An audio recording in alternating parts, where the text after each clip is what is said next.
South African teen is to make her voice heard as the world's most influential leaders gather in the Swiss mountain resort of Davos. 17-year-old Ayakha Melithafa will be speaking on panels alongside Time magazine's 2019 Person of the Year, Swedish climate change activist Greta Thunberg. ENCA's Devin Murugan caught up with Melithafa in Davos. You've come 12,000 kilometers away from your hometown to give this message. Would you have thought 2 years ago when you started your activist campaign that you would be here in Davos on a panel? Definitely not. This is very amazing opportunity for me. It also gives me a chance to actually amplify youth voices of South Africans that are suffering every single day from climate crisis, and just to vocalize that we as the global South, we are awake, we know what's happening in our continent, we know what's happening in our country, and we just want to hold our government accountable for what they are not doing. We understand that they are doing some things, but it's not enough. It's time to pull up the ropes and to do more as our government.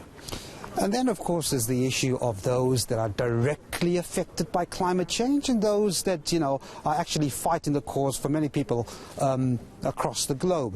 Let's talk about you. I mean, you in an area that has been affected so greatly by the change in the Earth's climate.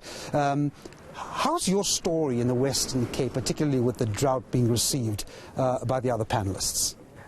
Basically, all of the panelists have very unique, different stories from each other. We have a very diverse group of panelists, so we are facing very different problems, but they're all severe in the same way. So, like when I told them about my story, it's almost like they could relate because they are facing similar problems, or the emotion or their feelings are the same as mine. Since we are fighting for something that we are all passionate about, it might not be climate change for every single panelist, but we all are passionate about changing the world and making sure that we leave it in a sustainable way for the future generations to come.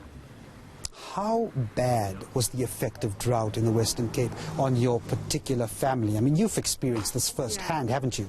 It was very bad. Since my mom is a farmer, we rely heavily on livestock as well as agriculture to maintain a stable income into our household. So when the drought hit us, it was very bad for us because now we couldn't feed our livestock, we couldn't grow vegetables, and all our livestock was dying. That had a very bad impact on my mom's income and the rate of us, and she's a single mother supporting more than 5 kids. So it was very hard for us, and it's still very hard as we are still in a current drought, especially in the Eastern Cape, and a lot more people are suffering. You think this Davos summit can make a difference to some of these issues?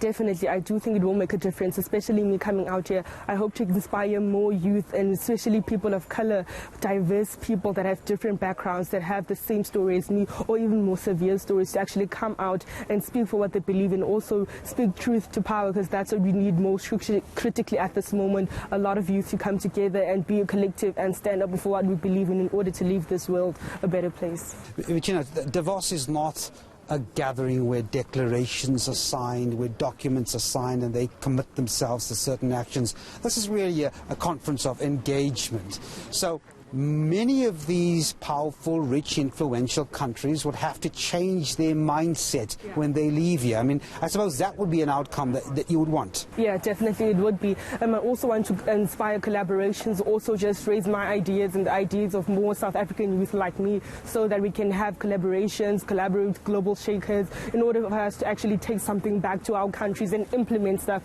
instead of just having a conversation here and ending it here. But I want to take it back to South Africa so that we can make a noticeable change and difference.